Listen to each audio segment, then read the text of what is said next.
Adapun basirah, basirah ini adalah mata hati. Apa benda sebenarnya mata hati ini? Baik, mata hati ini adalah sesuatu yang maknawi. Sebagaimana kita dapat menerima sesuatu itu kerana dilihat oleh mata, maka demikian juga mata hati dapat menerima kebenaran sesuatu kerana penglihatan mata hatinya. Kita terima adanya orang kerana ada depan kita, adanya kereta kerana nampak depan kita, adanya rumah kerana depan kita. Kita menerima adanya benda tu dan sifatnya begini-begini kerana benda tu kita boleh tengok. Tapi sedarkah kita juga menerima banyak perkara yang mata kita tak boleh tengok? Kita terima hakikat, sedangkan mata kita tak boleh tengok benda tu. Antaranya tentang hakikat kewujudan Tuhan Allah, sesuatu yang tidak pernah terlihat pada mata, tapi kita tak ragu. Sebab apa? Sebab mata hati kita tengok benda tu.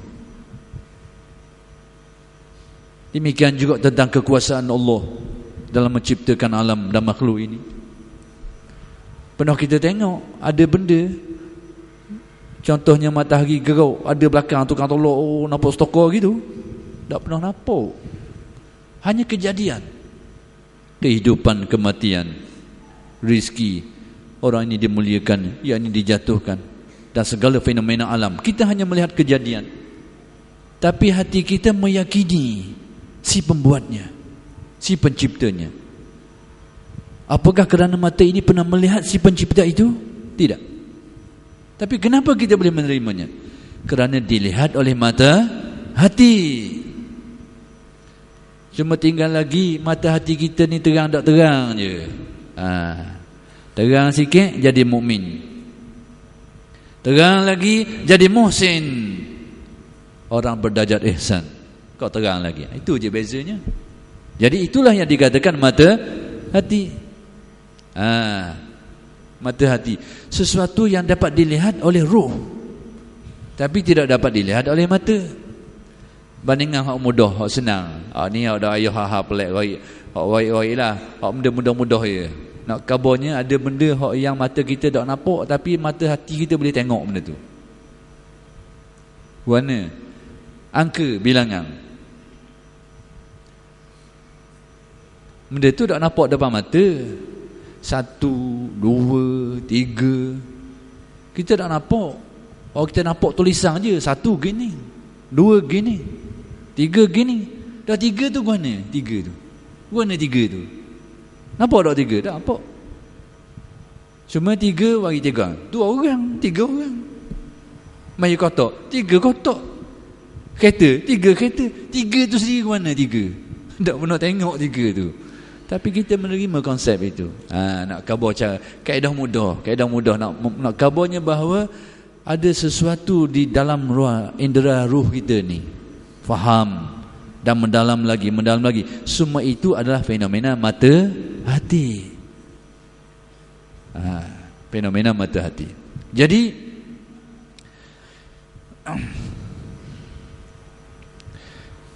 wal basiratu lahul hukmu, mata hati itulah yang menentukan hukumannya. Jadi bila cahaya menerangi hati, terbuka tirai, lalu mata hati dapat melihat hakikat-hakikat yang benar, lalu menetapkan hukum. Benar adanya Allah bila terbuka hijab hati. Benar Allah lah yang berkuasa atas segala-galanya. Benar Allah lah yang menentukan segala-galanya. Benar dialah yang memberi rezeki. Benar dialah yang menghidup dan mematikan. Setelah terbukanya hijab-hijab hati, lalu mata hati menghukumkan, memang betul, tidak ada campur tangan lain, hidup mati hanya di tangannya, dalam kekuasaannya, ketentuannya, benar, tidak diragukan. Jadi bila berlaku ini, itu adalah hukuman yang ditetapkan oleh mata hati. Bila kerana adanya nur yang membuka hijab hati, sehingga mata hati dapat melihat hakikat kebenaran, lalu terasa memang betul, tidak diragukan lagi. Itu adalah mata hati, basirah. Cuma saya kata tadilah, tingkatan terbukanya masirah tu banyak. Ada orang sekodoning, ada orang dalam lagi, ada orang mendalam lagi. Tapi semua itu dianggap sebagai pandangan mata hati. Cuma ahli tasawuf dalam menjelaskan tentang kedalaman pandangan mata hati, mereka guna istilah yang berlainan. Guna istilah saja berlainan yang sebenarnya menjelaskan tentang fenomena yang sama, tapi menggunakan perkataan lain-lain. Qalbun, ruh, sir, khafi, semua itu adalah tentang mata hati, tapi guna istilah lain-lain menunjukkan tingkatan kedalamannya.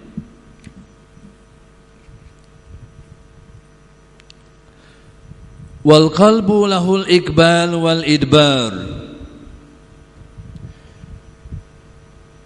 dan hatilah yang melaksanakan atau meninggalkan. Lalu yang akan menggerakkan untuk tindakan itu adalah gerak hati manusia. Jadi bermula dari dalam dulu, dari dulu buah hati, akhir kali timbul ke hati yang menggerakkan kepada anggota. Itu punca dia, punca semua ini. Jadi bila adanya nur hidayah, hati menghukumkan benar Allah itu, benar kesempurnaan sifat-sifatnya. Lalu hati menggerakkan untuk beribadah kepadanya, untuk berdoa kepadanya, meletakkan keyakinan padanya, menaruh harapan hanya kepadanya, mengabdikan diri hanya kepadanya. Itu adalah tindakan dari hati. Demikianlah fenomena yang berlaku dalam diri setiap manusia.